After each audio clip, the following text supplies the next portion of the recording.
Hello friend, welcome to SSC campus.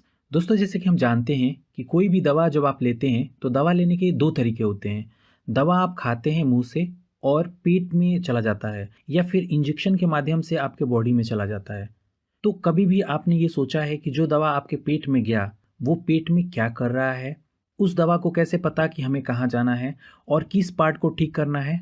तो आज के इस वीडियो लेक्चर में हम इसी टॉपिक पे बात करेंगे कि दवा हमारे शरीर में कैसे काम करता है। इस चीज़ को समझने के लिए ये चीज़ समझना बहुत ही इम्पॉर्टेंट है। चाहे आप मेडिसिन लीजिए या तो फूड लीजिए, वो हमारे बॉडी के लिए खाना के रूप में है। फूड हमारे माउथ से स्टमक में जाता है, स्टमक से इंटेस्टाइन में जाता है और इंटेस्टाइन से ही लीवर में जाता है, और लीवर ही आगे का जो पाथ है वो तय करता है कि फर्दर मेडिसिन को कहाँ भेजना है। दोस्तों, लीवर हमारे शरीर का सबसे बड़ा ऑर्गन होता है जिसे सेकंड ब्रेन बोला जाता है, क्योंकि लीवर बहुत सारे ऐसे डिसीजन हैं जो बिना ब्रेन से पूछे स्वयं लेता है। हमारे बॉडी में लीवर ही एक ऐसा पार्ट है जो खुद रिप्लिकेट होता है। मतलब लीवर को अगर आधा काट दिया जाए तो वह खुद ही पूरा बन जाता है। अब जरा लीवर के फंक्शन के बारे में समझ लेते हैं। लीवर एक तरह से हमारे शरीर का गेट कीपर की भूमिका में होता है। इंटेस्टाइन से जो भी मटेरियल हमारे लीवर को पहुंचता है उसे लीवर ही डिसाइड करता है कि इस चीज़ को हमारे शरीर के डिफरेंट पार्ट में भेजना चाहिए या फिर नहीं। अगर भेजना चाहिए तो किस पार्ट को भेजना चाहिए, ये डिसीजन लीवर का होता है। अच्छा, लीवर को कैसे पता चलता है कि ये फूड है या फिर पॉइजन? आप इमेजिन कीजिए, आपके घर के सामने एक गेट कीपर है और अपने गेट कीपर को बताया है कि अगर मेरा कोई दोस्त आए तो उसको अंदर आने देना। अब गेट कीपर को कैसे पता चलेगा कि कौन दोस्त है और कौन दुश्मन?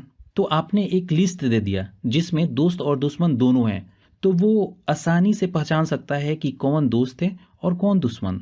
सेम यही सिस्टम लीवर में होता है। खाने से रिलेटेड सारी इन्फॉर्मेशन लीवर के पास है। जब आप कुछ भी खाते हैं और लीवर के पास जाता है तो लीवर उसको चेक करता है कि ये फूड है या पॉइजन। जो फूड होता है उसको शरीर में भेज देता है, और जो फूड नहीं होता है, पॉइजन होता है, उसको शरीर से बाहर कर देता है। जो भी हम दवा लेते हैं वो तो ऐसा नहीं है ना कि वो 500 साल पुराना है। उसको मनुष्य ने ही बनाया है। लीवर के लिए ये एक अनजान चीज़ है जिसको वो नहीं जानता या उसके लिस्ट में नहीं होता है। इसलिए लीवर दवा को बाहर निकाल देता है। लेकिन जो दवा हम खाते हैं वो तो काम करता है। लेकिन कैसे काम करता है?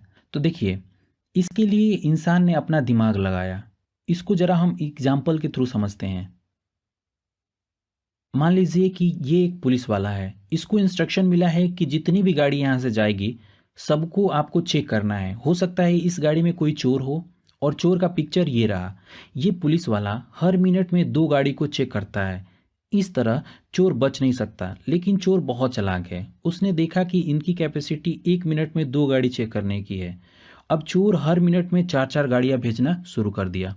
अब पुलिस वाला को 2 गाड़ी ऐसे ही छोड़ना पड़ेगा। मतलब चोर के निकलने का चांस 50% हो गया। जब तक कि पुलिस अपना कैपेसिटी बढ़ाएगा तब तक बहुत सारे चोर अंदर आ चुके होंगे।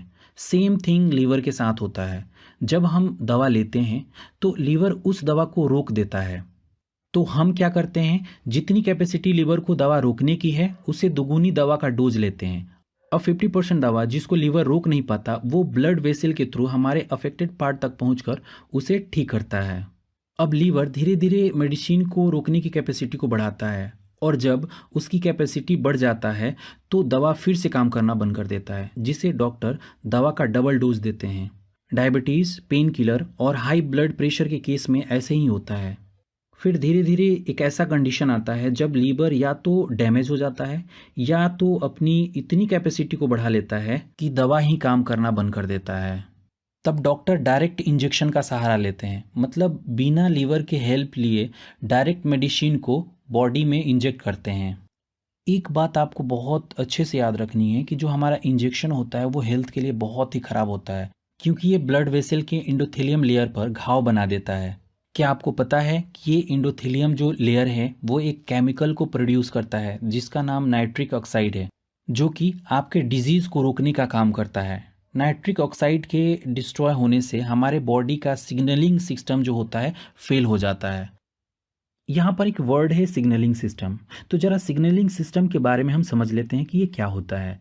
तो देखिए, सिग्नलिंग सिस्टम बहुत ही इंटरेस्टिंग चीज़ है। मान लीजिए आपने सोचा कि मुझे रसमलाई खाना है, तो जैसे ही आपने सोचा कि मुझे रसमलाई खाना है, हमारा जो ब्रेन है वो पेनक्रियाज को सिग्नल सेंड करता है कि बस अब तुम तैयार हो जाओ, रसमलाई आने वाला है। जब रसमलाई आपके सामने है, ब्रेन ने दूसरा सिग्नल सेंड किया, आप अपने माउथ में डालेंगे उस रसमलाई को, तो ब्रेन तीसरा सिग्नल सेंड किया। अब जब आप चबाना चालू करेंगे तब तक बॉडी में इंसुलिन सर्कुलेट होकर बॉडी तैयार है उस रसमलाई को एक्सेप्ट करने के लिए। तो इसको हम सिग्नलिंग सिस्टम बोलते हैं। हम में से बहुत सारे लोग होते हैं जो टीवी के साथ साथ खाना खा रहे हैं। ब्रेन तो टीवी देख रहा होता है लेकिन खाना आप खुद खा रहे होते हैं, तो सिग्नल हमारे पेनक्रियाज को नहीं पहुंच पाता। जब तक इंसुलिन प्रोड्यूस होता है हमारे बॉडी में, तब तक आपके पेट में खाना जा चुका होता है, जिसके वजह से हाई ब्लड शुगर और बहुत सारे डिजीजेस उससे पैदा होती हैं। दोस्तों, क्या आप जानते हैं कि जो ग्रीन जूस होता है, मतलब जो हरे पत्ते से निकाला हुआ जूस होता है, वो मेडिसिन से भी अच्छा होता है? क्या आपको पता है जानवर जब बीमार पड़ते हैं तो वो घास या पत्ते खाते हैं, चाहे वो कुत्ता हो या फिर शेर? देखिए, हमारा जो बॉडी है मेडिसिन खाने के लिए नहीं डिजाइन किया गया है। जब हम बीमार पड़ते हैं तो बीमारी का एक साइकिल होता है, उस साइकिल के अंदर ही हमारा बॉडी उस बीमारी को ठीक कर देता है। लेकिन हमें लगता है कि मेडिसिन ने ठीक किया।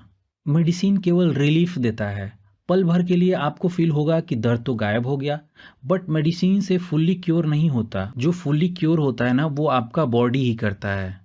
आपने अभी तक हमारे चैनल को सब्सक्राइब नहीं किया है तो प्लीज़ हमारे चैनल को सब्सक्राइब कर लीजिए और उसके बगल में एक छोटा सा बेल आइकन है, उस पर भी क्लिक कर लीजिए ताकि टाइम टू टाइम जो भी वीडियो हम अपलोड करेंगे आपको नोटिफिकेशन मिलता रहे।